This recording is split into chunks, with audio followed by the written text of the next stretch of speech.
ओडिया अभिनेत्री निकिता हत्या मामलें स्वामी लिपन साहू दोषी सब्यस्त। लिपन को आजीवन कारादंडादेश शुणाई कटक तृतीय अतिरिक्त जिला दौरा जज। कोर्ट का राय को स्वागत करिसेंती मृत निकिता परिवार वर्ग। कोर्ट तांकु न्याय प्रदान करिथिबा कहिसेंती निकिता बापा और माँ। दोषी दंड पाइबा आवश्यक थिला। विचार प्रक्रिया उपरे आमर विश्वास और भरोसा थिला बोली परिवार वर्ग कहिसेंती। निकिता सासू कुंतला साहू और ससुर लिंगराज साहू को निर्दोष सब्यस्त करिसेंती कोर्ट।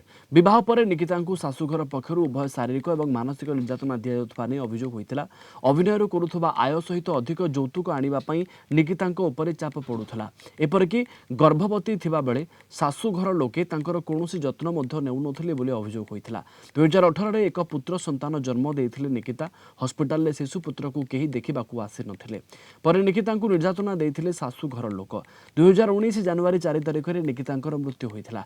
4 तारिख सन्धार निकिता लिपन छात उपर को डाकी नहीं। राति प्राय 10:15 में छात उपर पड़ जाते निकिता। हस्पिटाल में चिकित्साधीन अवस्था मृत्यु होता।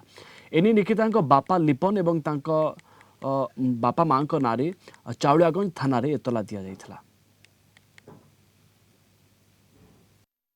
सुंदर छुआ को आम हरलु आ कौन न्याय मिलला। बहुत खुशी आम अच्छु। बहुत दुखरे भी बहुत 7-8 वर्ष बहुत दुखरे थिलु। बहुत माने आज खुशी आत्मा को बहुत शांति मिलू। से भलरे पुओटी भल मनीष हो कर्म कला से सेंदिया पाइला कौन करा कौन ताको तो पुओठू अधिक करके मुझे रखी कौन मुझे जुआई भाभी माने बादल जमी मुझे रखी माने जुआई सब पुअर माने मुझे धराजा पुअर बोली कौन कह बाबा कौन तो दीर्घ 7 वर्ष है केस लगी रही है। मोर पूर्ण विश्वास थिला जे सत्यर निश्चित जय हेब ये विश्वास मोर पूर्ण विश्वास थिला।